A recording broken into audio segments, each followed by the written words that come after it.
ഹരനുണർന്നാൽ പ്രഥമം പ്രധാനമായി തിരുസവിധത്തിൽ ആജ്യമെത്തിയിടണം. അജ്യം എന്നാൽ നെയ്യ്.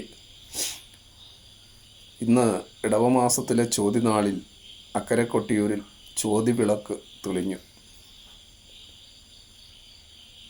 നാളം തുറന്ന് അഷ്ടബന്ധം നീക്കി ഇന്ന് രാത്രി കൊട്ടിയൂരപ്പന് നെയ്യഭിഷേകം നടക്കും.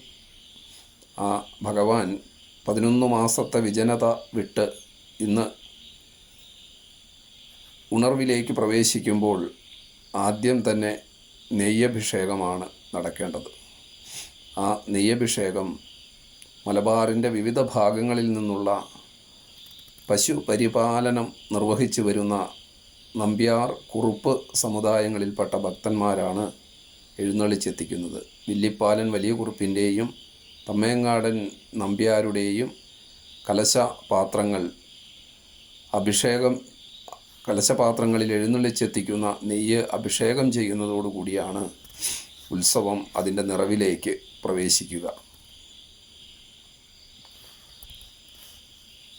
വളപട്ടണം പുഴയ്ക്ക് ക്രതതടിനി എന്ന പേര് വന്നത് കൊട്ടിയൂരിലെ നെയ്യാട്ടവുമായി ബന്ധപ്പെട്ടാണ്.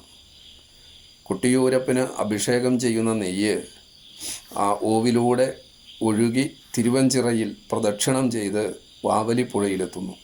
വാവലിപ്പുഴയിലൂടെ ഒഴുകിയെത്തുന്ന ആ നെയ്യ് ഘടനാ വ്യതിയാനം വരാതെ വളപട്ടണം പുഴയിൽ വളപട്ടണം പുഴയിൽ യോജിക്കുന്നിടം വരെ ആ അഭിഷേകം ചെയ്ത നെയ്യ് എത്തിച്ചേരുന്നത് കൊണ്ട് ആ നെയ്യ് കലർന്ന ജലം വളപട്ടണം പുഴയിൽ എത്തിച്ചേരുന്നത് കൊണ്ട് വളപട്ടണം പുഴയ്ക്ക് ക്രതതടിനി, ക്രതം എന്നാൽ നെയ്യ്, തടിനി എന്നാൽ പുഴ, ക്രതതടിനി എന്ന പേര് വന്നു എന്നാണ് പ്രസിദ്ധി.